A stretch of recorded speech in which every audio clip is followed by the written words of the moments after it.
Hey, what's up, everybody? Mike Lovelace with Lovey's Fat Life. And today we're going to do a video that it may sound a little bit gross to you. We got Duke's Mayo. We got filet mignons. Put them together, and they are awesome.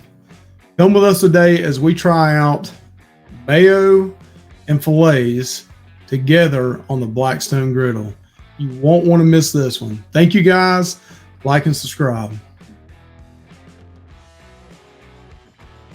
All right, everyone, we're going to show you what we did today.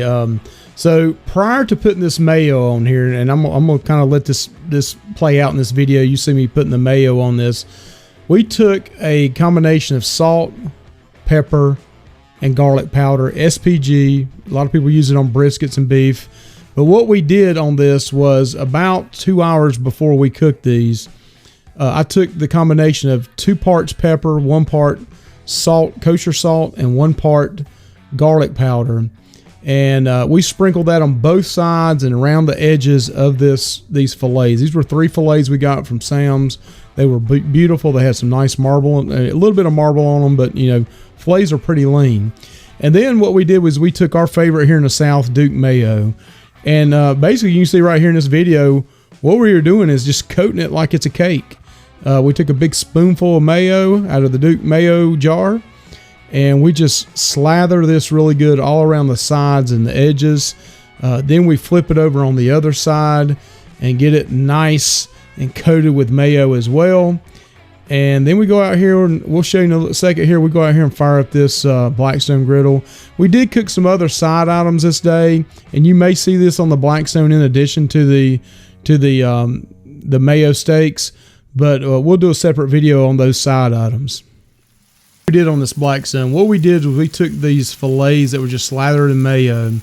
This Blackstone was about 650, 700 degrees. It's really hot, and that slather of mayo wants to slide. So whenever you put these on your Blackstone, you know, you have to hold them just for a split second and let that sizzle and that mayo and that oil, basically mayo is oil, and just push it down a little bit and let that thing encrust. Let that temperature grab hold of that oil, grab hold of that meat.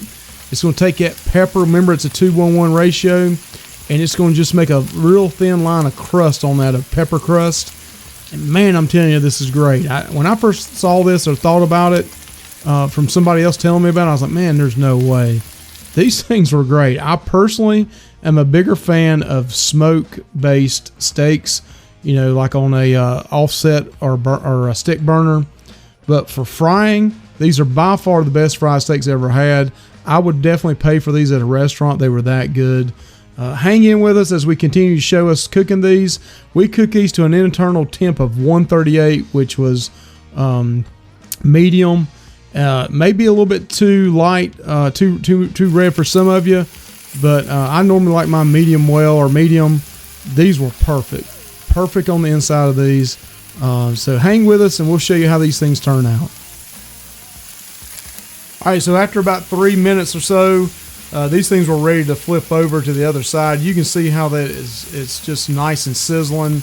And then also you see how it's kind of, the pepper's encrusted on the outside of the steak. And now we're getting a nice sizzle on the other side. I'm going to speed this up. Again, we were looking for a 135 is medium. Between 135 and 145, we hit 138 and they were ready. I'm going to speed this up so you can see these, and then we're going to cut into these bad boys.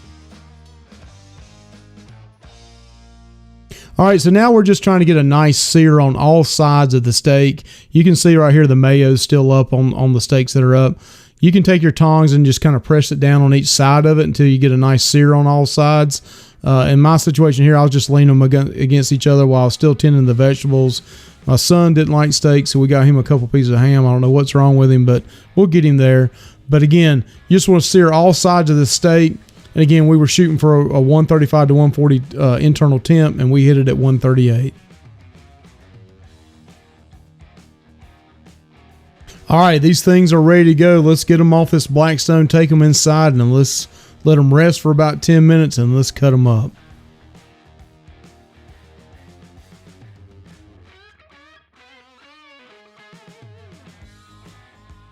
All right, look how beautiful these turned out. Oh man, I cannot tell you. I know I've said it 4 or 5 times already, but these things smelled awesome.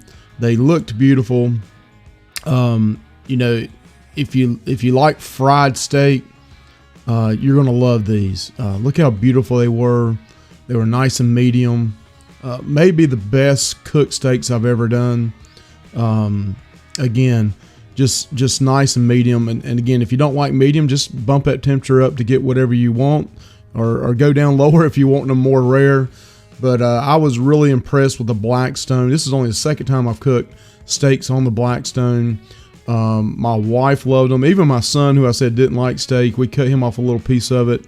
He loved it as well. So we're getting ready to taste these.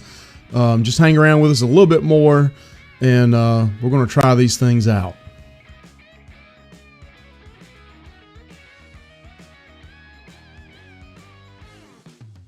All right, so we're going to try out the mayo encrusted filet steaks we got from Sam's Club. You see it real good. These are medium. It's about 138, 139.